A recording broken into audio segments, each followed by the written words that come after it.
بسم الله الرحمن الرحيم. وما أصابكم يوم التقى الجمعان فبإذن الله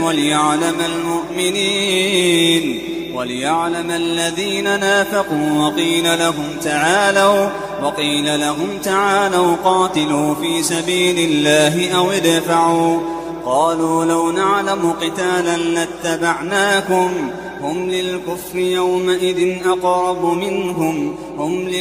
يومئذ أقرب منهم للإيمان يقولون بأفواههم ما ليس في قلوبهم والله أعلم بما يكتمون. الذين قالوا لإخوانهم وقعدوا لو أطاعونا ما قتلوا قل فادرءوا عن أنفسكم الموت إن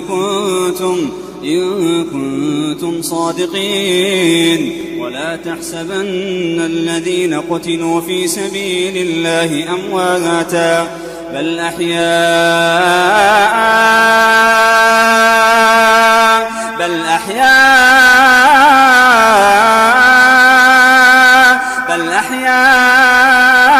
عند ربهم يرزقون. ولا تحسبن الذين قتلوا في سبيل الله أمواتا بل أحياء عند ربهم يرزقون فرحين بما آتاهم الله من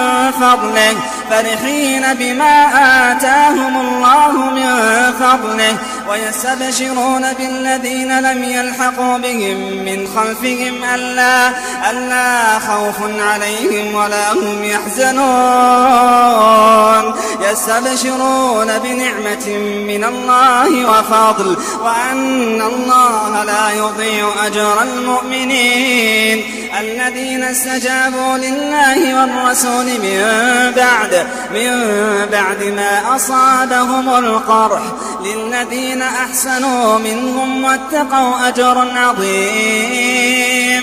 الذين قال لهم الناس إن الناس قد جمعوا لكم فاخشوهم فزادهم إيمانا وقالوا